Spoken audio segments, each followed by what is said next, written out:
Sa tema nating pag-unawa sa autism, kamalayan, pagtanggap at inklusyon, tayo ay inaanyahang maging mas mulat, mas bukas at ang isipan.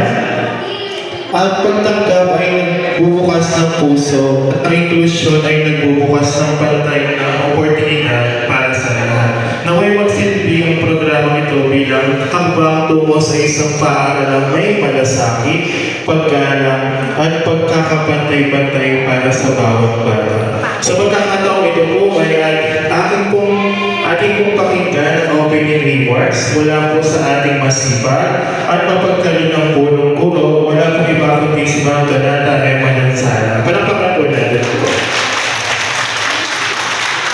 Hello, masamang na umaga po sa inyo lahat. Maraming na umaga mga bata, mga magulang na nandito ngayon. Medyo maramlayan. Gagawin ko. Okay, so, ang ating munting paaralan po, ang GEMS, ay sumusuporta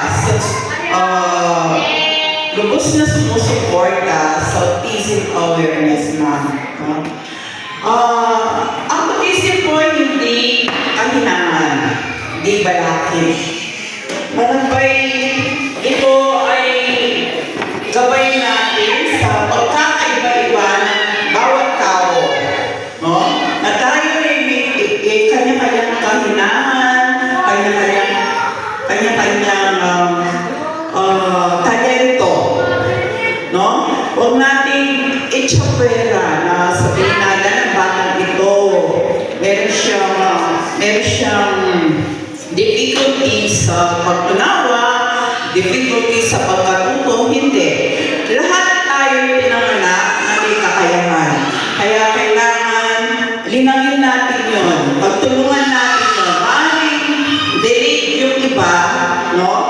Kahit na sabihin natin na meron siyang difficulty sa pagkatuto, sa pagtunawa, darating ang araw sa gabay ng mga magulang at ng mga guro, mag-i-discover natin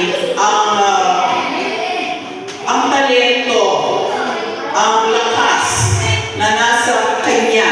Darating ang araw na mag-i-discover natin, ay meron pala siyang talento, ay meron pala siyang ganito, na hindi natin alam. No? Na hindi natin alam.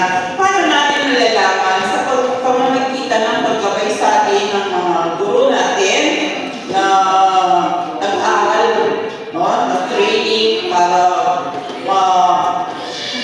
matulungan mabuti ang ating mga anak.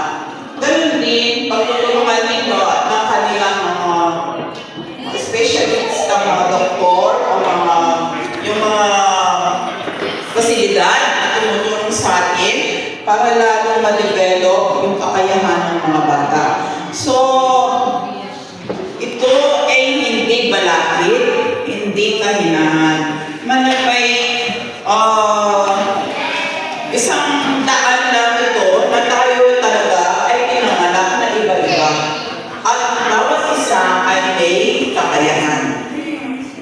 Bawat isa ay may kakayahan. Kaya lang, kailangan natin na tulungan para madiskubre.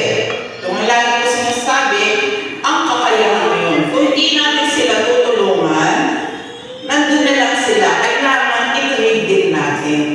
No? So, ang Jose Escalera Memorial School, matagal na po yan na tumutulong, sumusuporta sa Autism Awareness Month. Meron po tayong paaralan na dito, nandito kayo.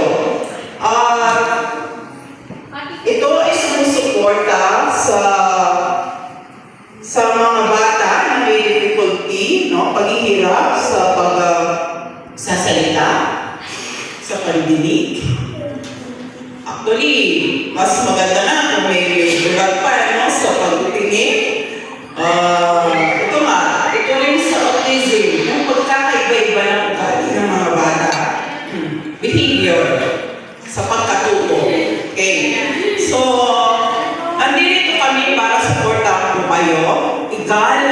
Igalang ang isa, no, ng bawat bata, bawat tao sa mundo. Igalang natin at buksan ang ating puso at kaisipan kung paano sila mahalin at tulungan. Yung hindi tayo nagbubunot sa pagtulong, pangunawa sa kanila. Kailangan bukas lagi ang puso natin at kaisipan na tayo ay iba-iba. No? At tayo na nandito sa level na ito, kailangan natin silang mahalin at unawain at i-guide natin sila para lalong musbong at mag-discover nila ang kanilang kakayahan. Naintindihan niyo po ba ako? So dito sa paralang ito, sumusuporta po kami at bukas ang aming paggalang, ang aming kaisipan, pagmamahal sa mga bata nito. Isang marangal na umaga po sa inyong lahat. Maraming salamat po, Ma'am Donna.